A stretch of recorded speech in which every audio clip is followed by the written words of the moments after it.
Hey, this is another edition of Growth Driven with Edwin Dearborn, and I'm with Chris Prefontaine. If you love real estate investing, and I know a lot of you do, you're going to love this guy because he's got so much knowledge to share with everybody.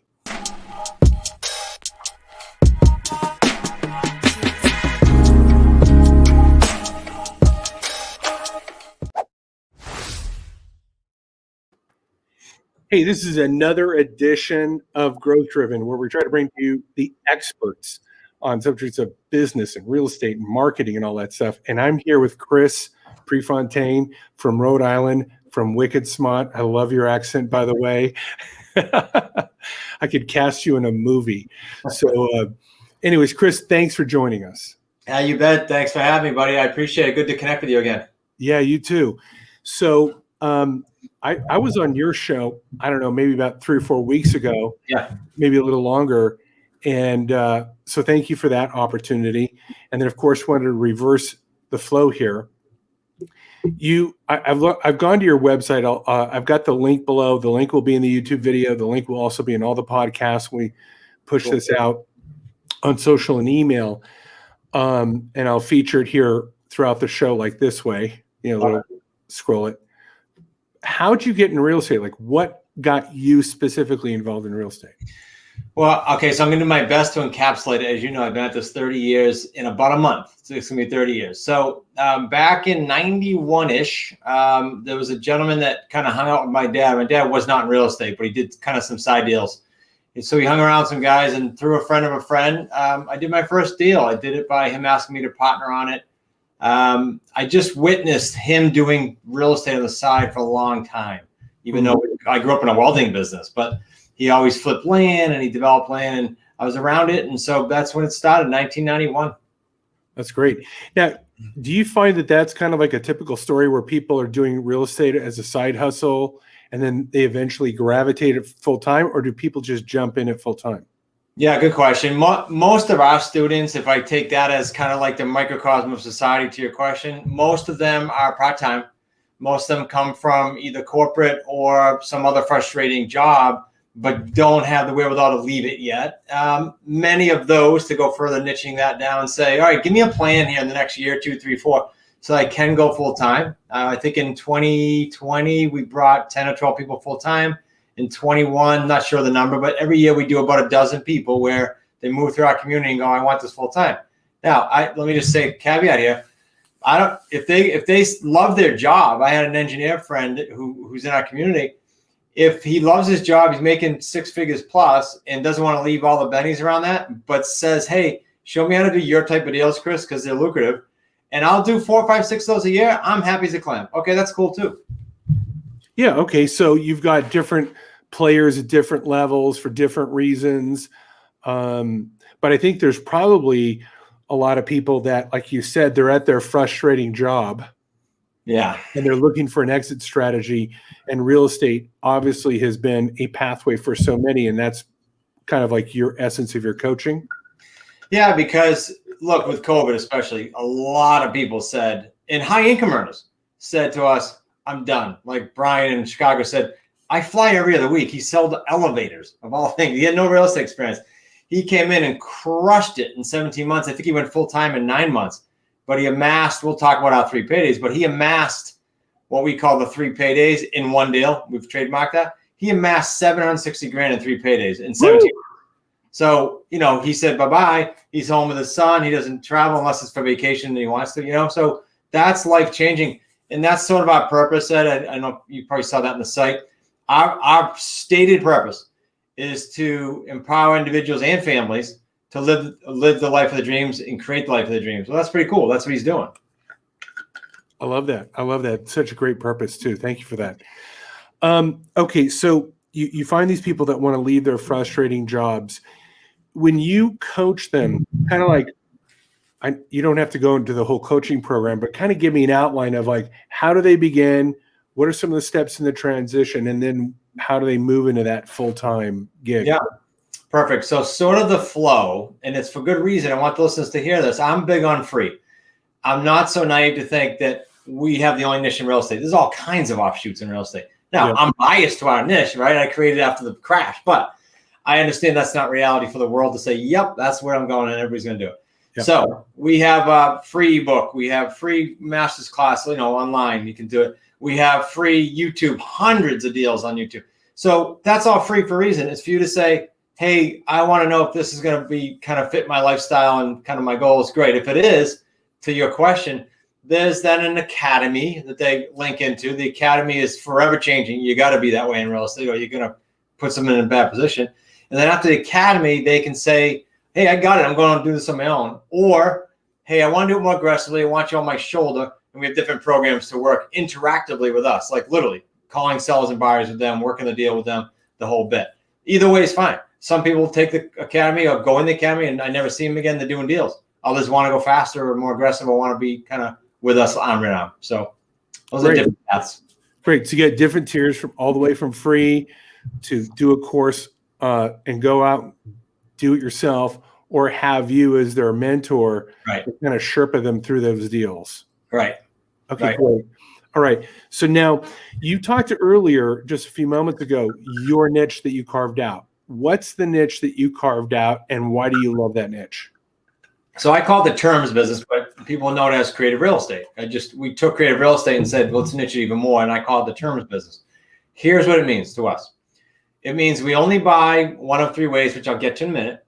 Okay. But because it came out of the crash, and I think you knew some of my story, we do not take bank loans. We do not sign personal loans, nor do we tell our students to. And we use cash very seldom. So example, live event right before COVID, we had everybody stand up, who had deals, just stand up. And the room was like, I don't know, $75, $80 million worth of controlled real estate. Yeah. The total spent, it was $2,500 or less total on all those deals. So I got crushed after the 08 crash. And I do not advocate signing personal loans. There's just no reason because they can wreck your family and everything else. So they being the lovely banker friends. So that's what it means. We don't do that. Now, how do we buy then? We buy lease purchase, owner financing, or subject to existing financing, meaning I buy your home, but the loan stays in your name because you might need debt relief or whatever you got to do. You got to leave the state, COVID, whatever. So those are the three ways we buy. There's one niche within a niche, and this, sorry for a long answer. The owner financing niche, because it could do a lot of weird things, cool things with owner financing. We look for free and clear property. Free and clear property, so we can structure some great deals for the sellers who can wait for their money and do over time making principal only payments. Think about that. In an up, down, or sideways market, principal only payments. The complete reverse of what you do when you go take out a mortgage and pay all kinds of interest. Totally. That's brilliant. I love that. So now, okay, so let's say I'm the average guy that comes to you and I go, hey, Chris, saw your website, watched some of your videos. I want to take it to the next level. Yeah. What's my financial commitment? Not necessarily to you. I mean, they can call you for that. Yeah. What's my, typically I want to do my first deal. What do I tend to have to kind of invest to get going? Yeah, because, okay, so let me go to Brian's example that I gave, right? So let's stay with that story. Sure. There's three different ways to buy, but the easiest, least expensive, least risk when you're new is the lease purchase. Because we have lease purchase agreements all done up, all ready for you to use in our academy. And guess how much deposit is built into the agreement? $10. $10. He did 10 deals with $10 each. Brian did. True story. On his first 10, he didn't deviate with owner financing because those can cost some money. So my answer is when you're new, go lease purchase. Okay. And have a little bit of money. Why? Well, look, you need a virtual phone system or some kind of a communication thing that you can work with. You need, in my opinion, a website. And if you're doing it right, in my opinion, if I was going to fly in your market tomorrow and start up an open shop, I'd have a virtual assistant calling for me. I wouldn't be doing the initial calls. That whole setup that I just told you is going to cost you about $500-$600 a month. Okay. So I have a little bit of money in the bank. I commit $600, build a website. Maybe I can build that for $500 or $600 on Fiverr or find a college student and I can get going. Right. Yep. You can get going, especially if you focus in on what I just said for the type of buy that you do, lease purchase. Love that. Love that. This is awesome information. And this is a lot of information that personally, if you're watching this now or a year from now, I'm learning this. as we are talking. So I'm finding this very interesting. Okay, now when you go out and market yourself, obviously you're doing a lot of podcasts that brings up a lot of brand awareness.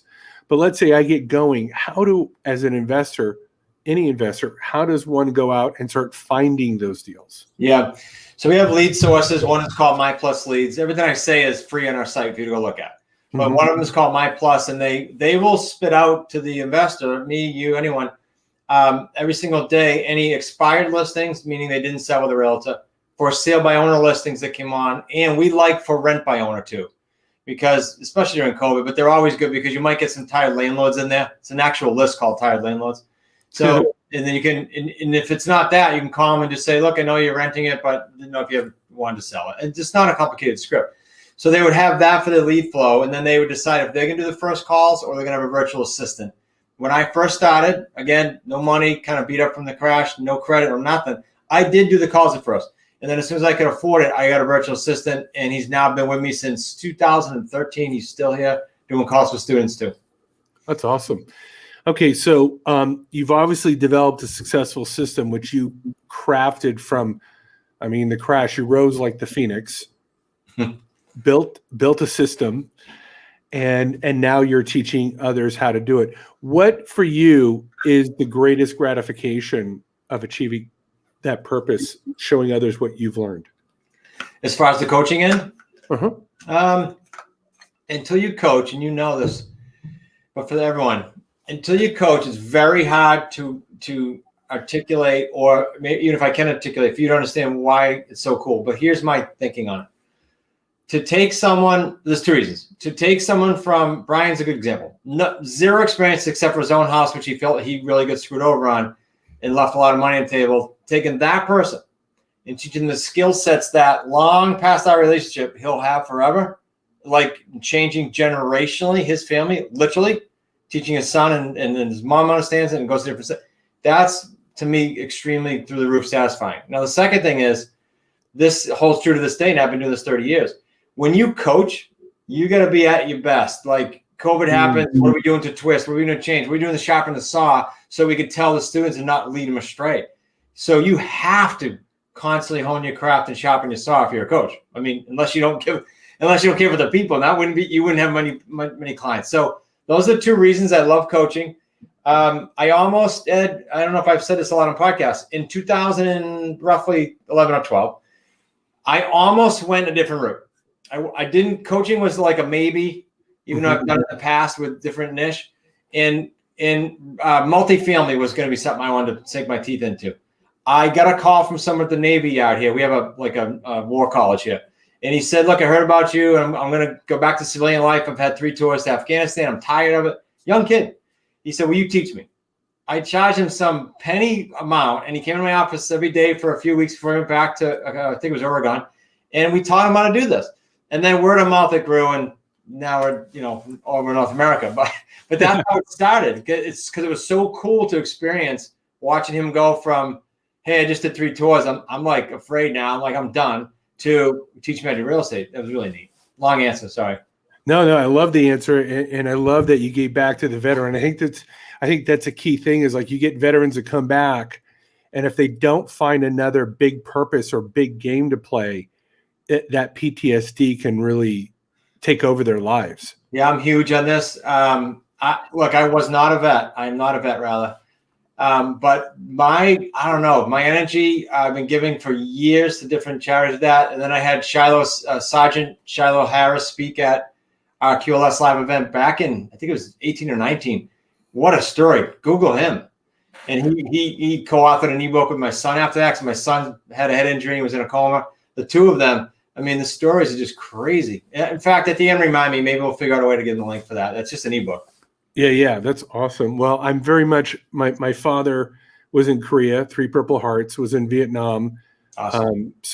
And uncle is a veteran. My son's about to join the Air Force. So awesome. Very, very much purpose in our family.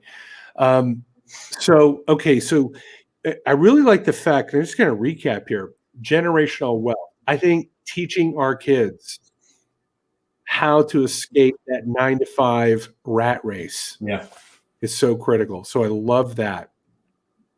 Number two, you talked about you've always got to be at the top of your game if you're a coach.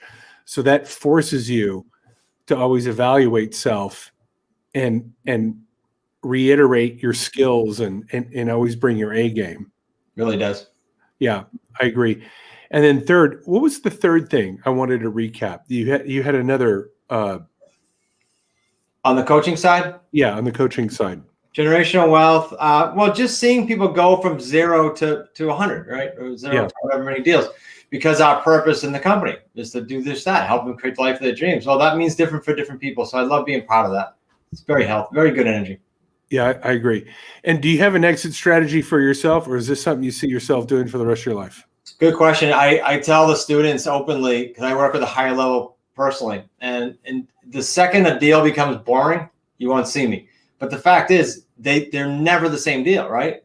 Especially in terms. There's no real estate deal structure or life or ending that is the same. And so I'm always intrigued by it. But on top of that, we do have my son-in-law, Zach, is a co-owner and smart real estate coach. My son, Nick, is as well. And the two of them and I own the property entities. So it'll be multi-generationally with us as well. My involvement might become less, but I love what we're doing. I love working with them.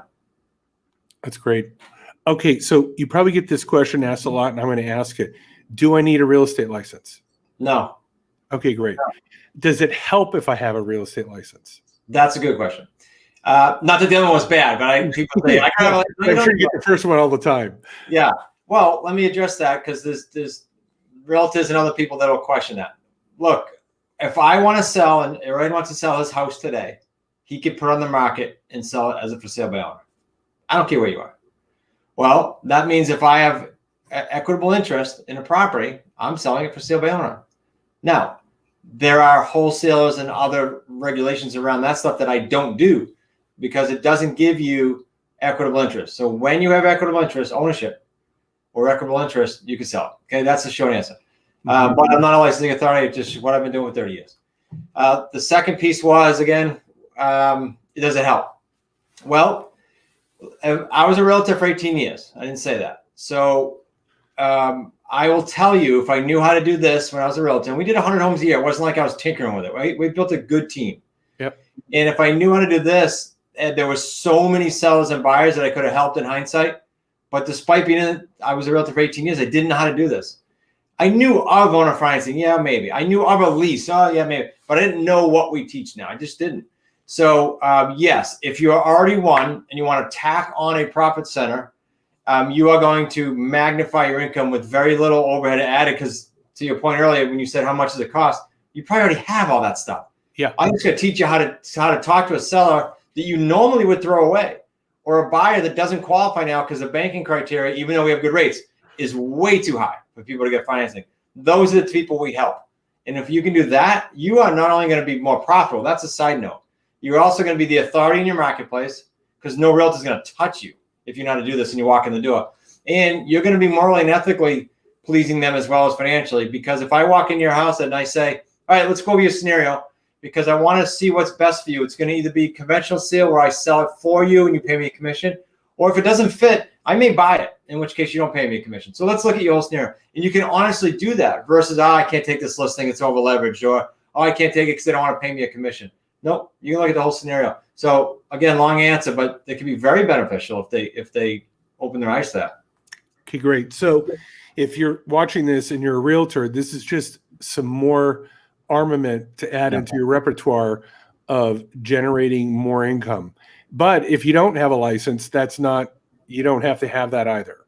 No, most of our students do not. There's a tiny subcommittee, so to speak, or subgroup in our community that has license, and they network together on Slack, and it's really cool. Awesome. Do you find that people with licenses tend to have a preconceived idea about what you do and kind of reject it as an opportunity? I'm sure. I'm laughing because I'm sure. Look, I was a broker owner before, so I know I know the good, the bad, and the ugly that takes place in the mentality there. Look, I guess the answer is, if they didn't think that, then they'd all be in our community, because I can tell you in hindsight, it's not something I haven't done. I've done both, and it would be super good for you to do that. But yeah, I'm sure they get some preconceived notions. Also, just think about it. Brian comes in, he used to sell elevators. And he says to me, I want to be here. And he had a 2-year goal. He did it in 9 months. But he said, I want to be here in 2 years. Tell me how to do it, Chris. I'll just be a sponge. Versus a realtor that might not perhaps be as open and have all these preconceived things, to your point, that they got to work with and wrestle with. Yeah. The first barrier to learning is thinking you know it all. Mm-hmm. Yeah. Yeah. Okay, good. All right. So, because I could see kind of like, well, I've been in real estate. Yeah. And, this sounds a little weird. Yeah. Yeah. But the moment they overcome that preconceived idea and really see the opportunity, now they've broadened their scope as a brand and the amount of offerings and opportunities they can do. Right on. Yeah. Cool. And then tell us about the community support. So somebody joined your team, whether it's through coaching or classes, tell us some of the community support that you do for the people that you help. It's really neat. That is one of the differentiator factors. I call it bridging the gap. There's like this, and I'll get to the support. There's like this gap in the industry, unfortunately, where someone takes a course or a seminar, and then the gap is the time to get to their first deal. Sadly, many calls come in every week and they say, I haven't done one yet, but I've taken this course, this course, this course, and this course. Yeah. This will kill you. 2 people, $100,000 each, female and a male. Sadly, the guy has passed away, but he's without community for several years and did several million in deals. And then the female is still out in Arizona kicking butt. So why is that? Back to the support. It's because two things. Once someone gets in our academy or our program where we do deals with them, our mission, I told you our purpose, our mission is to create transactions. We have metrics with it, but we do deals. That's what we don't have a goal to sell X amount of courses. We have a goal to do 500 transactions with associates before the end of next year. That means the support has to be there. 24/7 email support. Not you get answered them, but you can email 24/7, weekly free Zoom calls for 1 hour for anyone that wants to come on our list. It doesn't cost you one dime. You just come and we're going to be teaching every single week for 1 hour.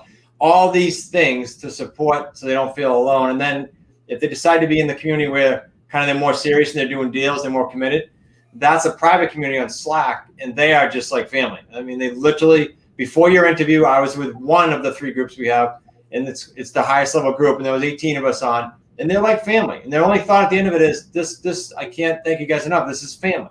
So support is important to us, yeah. That's awesome to hear.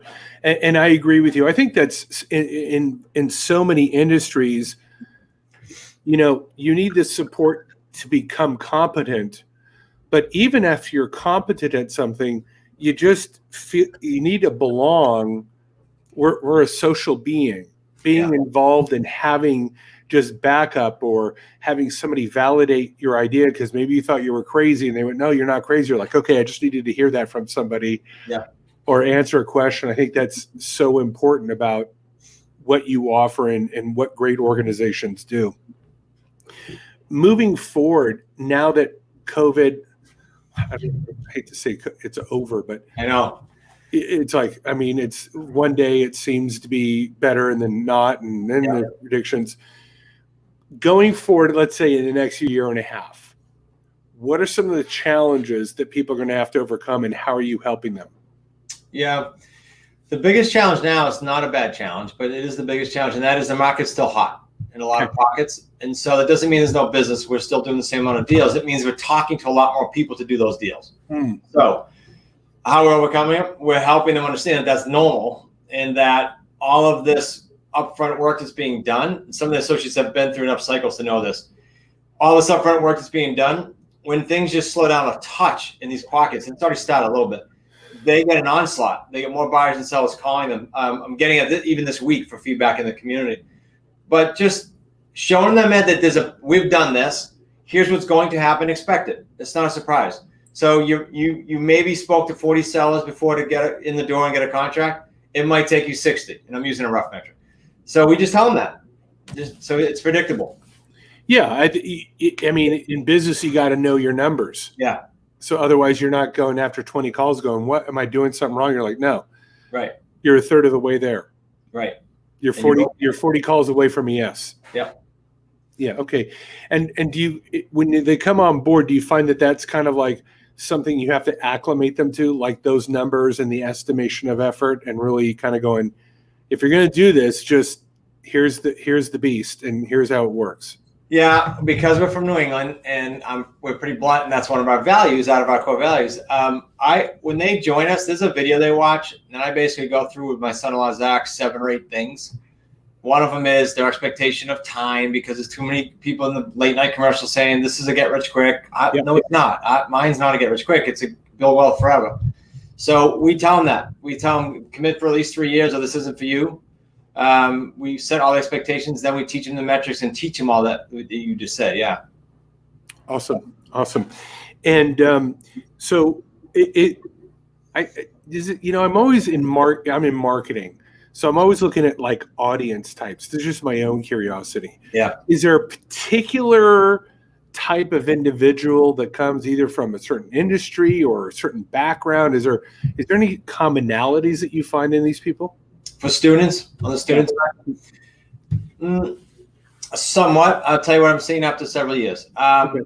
COVID sparked more of this, but this was already happening. So people that have been in high-paced corporate America, I'm going to give you two or three categories. High-paced corporate America, i.e. medical sales. Brian was elevator sales, but it was high-paced, and it was on the plane every week. So they have the income. They don't have the lifestyle. So I have those. I have 4 doctors, 4. Now that's probably because of COVID, but they're just tired of it. And then we do have the entire kind of group of investors that either did wholesale or used to getting paid once on a deal, or, they're builder, they get paid once on a deal. Like the people that know real estate and want to come to do terms, because it does kind of go well in every market, and there's 3 paydays. Like, it's just a better niche. Again, I'm biased, but so we do see them. And last but not least, the third category is brand new people looking to get into real estate. And we're hoping that we're touching enough of them to show them how this is different, because it took me 18 years, right, to find it. So it's just different. That's great. And obviously, this is something that somebody can do anywhere in the United States with you. Yeah, we actually have people outside the U.S., but yes, U.S., you are, there's no issue. We have, I'm not in all 52 states, but we have about 140 what we call associates. These are people that are doing deals in the field, learning interactively with us, and revenue sharing with us. So we're like partners. That's awesome. And do you have a particular goal? Like, you want to go from 140 to 300, or do you have some type of... Oh, associate wise? Yeah, there's a tier up of 300 and 500. Yeah. Because ultimately we want about 100 and a quarter of the higher level students. They produce most of the deals. That now people go, why? That just because they came into a higher level program? Yeah, they're more committed and serious. So they do more deals. That's all. They come to the table ready to go. And that's who's doing all the deals. So that's the group we focus on as far as the growth, and the rest is organic. Yeah, it's like the 80-20 rule. That 20 is getting 80% of the results for you. They do. Yeah, they do. Yeah. Awesome. Okay, and so I'm going to promote your website. If you're just joining in now or later on at some point, with Chris Prefontaine, you can go to Smart. And I added an R there, which I'm going to take off. But fortunately, that's not a hyperlink, but it's smartrealestatecoach.com. And the correct link is in the YouTube video and in any podcast if you find this later on, because I took that right off the website. So so they can go to your website. Again, just kind of reiterate, what's some of the resources that they can find? Yeah, a lot of free. So ebook, master's class, which is a 35-minute online class with my son-in-law and I, not to teach you how to make $1 million tomorrow, just to, again, open the mind a little bit to how we do what we do. And then you can look at the schedule, because they have 4 events a year, and then we have those free weekly calls. You don't have to be a member. You just come join and see what we do. Nice. And are you getting back? And I know we talked about this about a month ago. Just update. Are you getting back into live events? Not yet.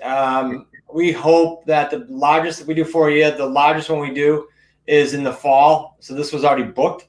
Hopefully by fall of 22. Those are our events. And now we are doing live events elsewhere. We just spoke, my son-in-law and a whole bunch of our teammates spoke at Clubhouse Live in Atlanta last 2 weeks ago now.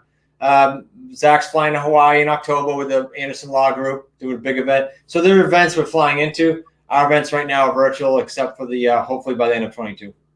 Okay, good. So hopefully a year from now, we're going to be meeting in person again. And hopefully life will be back to normal, whatever that means. Right.